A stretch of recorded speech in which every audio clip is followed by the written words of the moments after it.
Приветствуем наших подписчиков и гостей канала Эзотерика для тебя.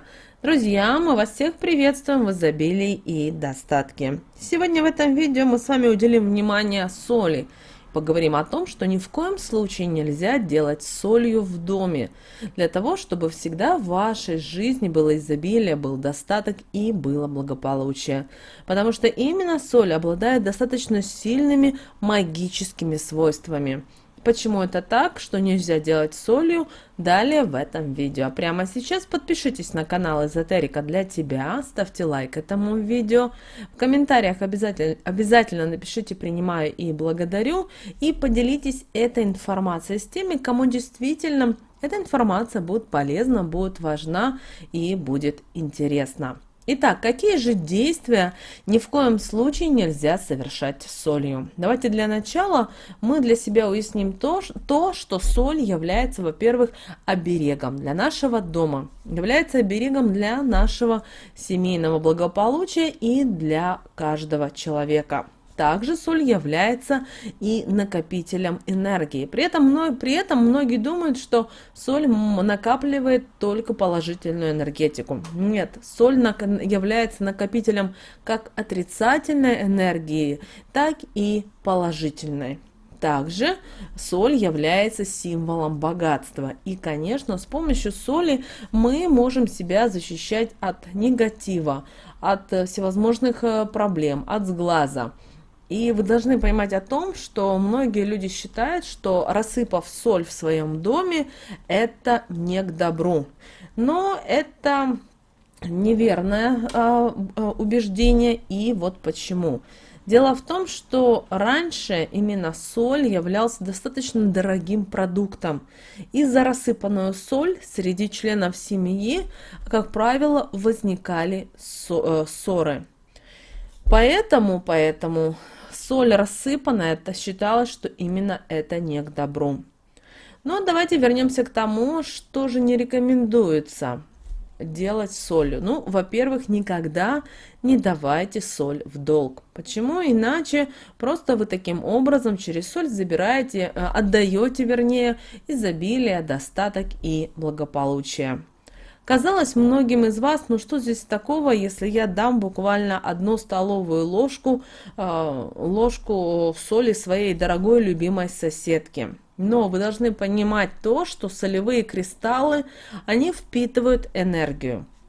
При этом впитывают как негативную, так и отрицательную. И поэтому, когда вы кому-то отдаете соль, вы таким образом отдаете еще и часть себя, отдаете часть своей энергии и, что немаловажно, отдаете часть жизненной силы. Ведь недаром соль используют во многих ритуалах, практиках, обрядах. И на соль можно даже начитать какую-нибудь позитивную программу, и это обязательно сбудется. Впрочем, избежать вот таких вот негативных последствий, если вы решили кому-то дать соль, можно довольно просто. Нужно отдавать соль не в долг и не в подарок, а за определенную символическую плату. Кроме того, отдавая соль, нужно ее отдавать не из рук в руки, как мы это привыкли делать, а поставив на стол и предложив взять. Точно так же, как если бы вы отдавали кому-то деньги вечером. Запомните это простое правило.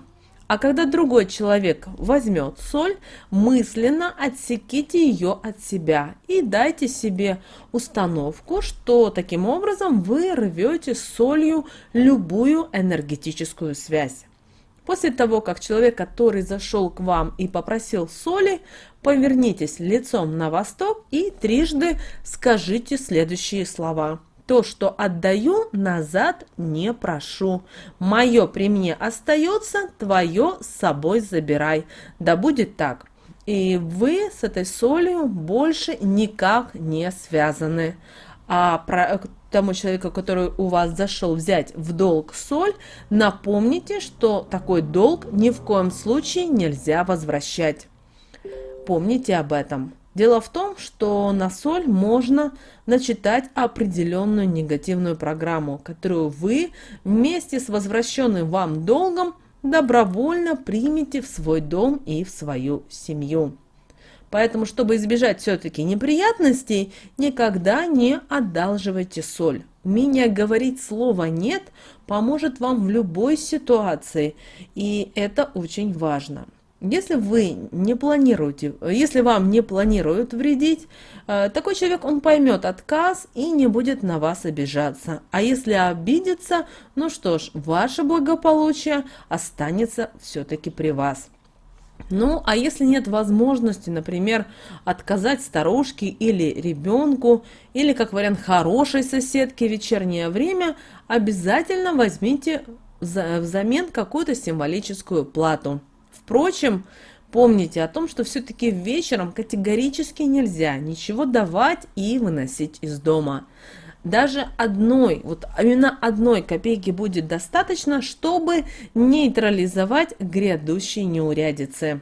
Если же вам когда-то случится просить соль, то не забудьте оставить денежку.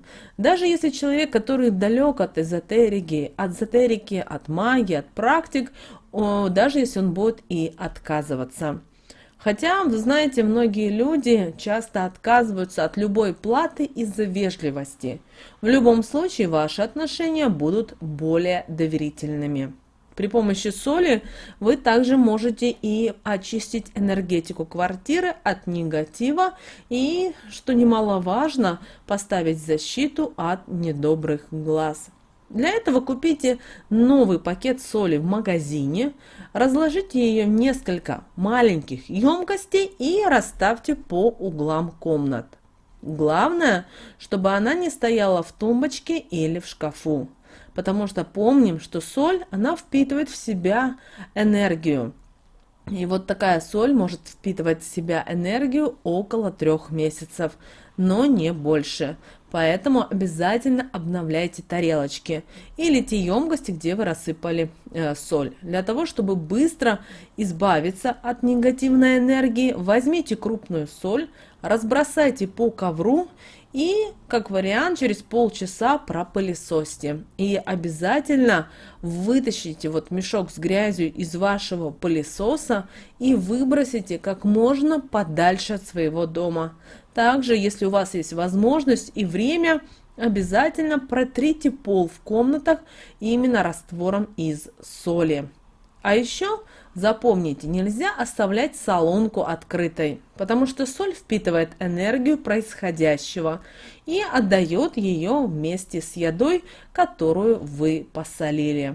Как мы уже говорили, нельзя хранить соль в открытой баночке. На ней обязательно должна быть крышка. Считается, что соль впитывает в себя определенную энергию.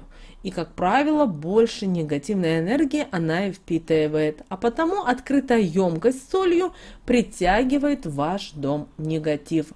Недаром многие маги в своих обрядах используют именно соль. Например, чтобы снять порчу. А потому даже есть народная примета, что соль надо держать именно в закрытой солонке, особенно ночью, когда вы спите. Тогда дурная энергетика обойдет ваш дом стороной, и ваш покой ничто не будет тревожить. Кстати говоря, если соль в вашем доме вдруг стала темного цвета, то это говорит о том, что она впитала в себя негатив. А потому в таком случае от этой соли надо немедленно избавиться, смыв ее водой в раковину. Есть еще одна народная примета про соль, которая говорит о том, что покупать этот продукт домой следует самостоятельно. То есть соль в квартиру должна приносить хозяйка. Поэтому не надо, например, просить купить по дороге соль человека, который собирается к вам в гости. Кроме этого, нежелательно покупать соль в понедельник и в субботу. И запомните простое правило: чтобы деньги водились в доме, на стол в первую очередь рекомендуется ставить солонку, а потом уже хлеб и остальные блюда.